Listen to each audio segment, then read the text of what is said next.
آیہ کریمہ جو میں نے تلاوت کی ہے،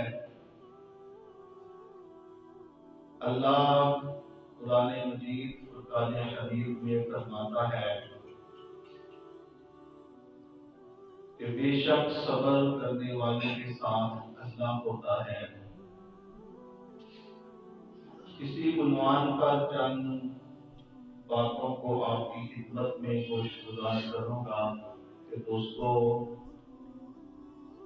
اپنی زندگی میں حوصلہ پیدا کریں، صبر پیدا کرے، بردباری علم پیدا کرے، تدبر اور بصیرت کے ساتھ زندگی کو گزارنے کی کوشش کرنی چاہیے۔ مدینہ شریف میں عبداللہ بن سلول نامی ایک منافق تھا۔ اس نے جھوٹ موٹ کا کلمہ پڑھا ہوا تھا۔ حضور علیہ الصلوۃ والسلام اور اس کے بارے میں سورہ منافقون نازل ہوئی اور اس کا پردہ چاک ہوا۔ ایک جنگ میں اور لوگوں کو ساتھ ایک گروہ بھی بنا لیا اور اللہ کے نبی کے پاس جا کے کہتا کہ میں آپ کے ساتھ ہوں، جھوٹ موٹ کا کلمہ پڑھ کے منافق تھا۔ تو وہ ایک جنگ میں بھی گیا، وہاں ایک کنویں پہ پانی، انصار مدینہ میں سے ایک بندہ گیا، مہاجرین میں سے حضرت عمر فاروق رضی اللہ تعالیٰ عنہ نے بھی بھیجا۔ وہاں پانی بھرنے پر کوئی تلخ کلامی ہوتی ہے اور مار پٹائی تک نوبت آتی ہے، معاملات بگڑتے ہیں۔ حضرت عمر فاروق کے نمائندے نے اسے کوئی چیز ماری جس کی وجہ سے اسے زخم آ گیا۔ عبداللہ بن سلول تو یہ چاہتا تھا کہ موقع اس طرح کا ملے کہ میں مسلمانوں کو بدنام کرنے کی کوشش کروں۔ تو اس نے سارے انصار مدینہ کو بلایا، یہاں سے سارے مہاجرین بھی اکٹھے ہوئے۔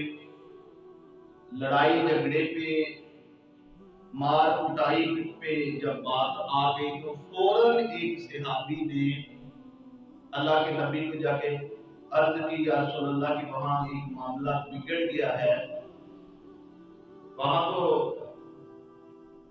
مسئلہ بن سکتا ہے۔ تو حضور علیہ الصلوۃ والسلام فوراً وہاں پہنچ کر وہاں جا کے فرمایا کہ یہ تم نے کیا جہنم والے کام شروع کیے ہوئے ہیں؟ تو یقین کریں کہ یہاں اگر کوئی ہمارا بچہ کسی سے مار کھا کے آئے تو ہم کہتے ہیں کہ تم نے اس کا سر کیوں نہیں پھوڑا، ہم دیکھ لیں گے، تو مار کھا کے کیوں کر رہا ہے، اس کا سر پھوڑ کے آنا تھا تم نے۔ یہ جاہلوں والی باتیں ہیں، یہ پڑھے لکھے لوگوں والی باتیں نہیں ہیں۔ تو حضور نے فرمایا کیا تم یہ جاہلوں والے کام کر رہے ہو؟ حضور نے جا کے صلح کروائی۔ صلح جب وہ کروائی تو عمر فاروق رضی اللہ تعالیٰ عنہ بھی پاس تھے، تو اس نے عبداللہ بن سلول نے جو بات کی وہ بڑی سخت باتیں کی۔ کہتا ہے کہ انصار مدینہ کو اگر تم ان مہاجرین کو اپنا بچہ کچھ نہ دیتے کھانے کے لیے تو آج یہ دن دیکھنے کو نہ آتا کہ یہ تمہارے مد مقابل آگے ہیں۔ اگر تم ان کو بچہ کچھ نہ دیتے تو یہ نوبت نہ آتی لڑائی کی۔ کہتا ہے کہ یہاں تو صلح ہو گئی، میں مدینہ شریف میں جا کر میں سردارانے جو ہیں لوگ سردار ہیں ان سے بات کروں گا اور ہم یہ سخت الفاظ دیکھیں، ہم ان بے عزت لوگوں کو، عزت والے جو لوگ مدینے میں ہیں، ہم ان بے عزت لوگوں کو مدینے سے نکال دیں گے۔ اس کا نظریہ یہ تھا مسلمانوں کے بارے میں۔ تو حضرت زید رضی اللہ تعالیٰ عنہ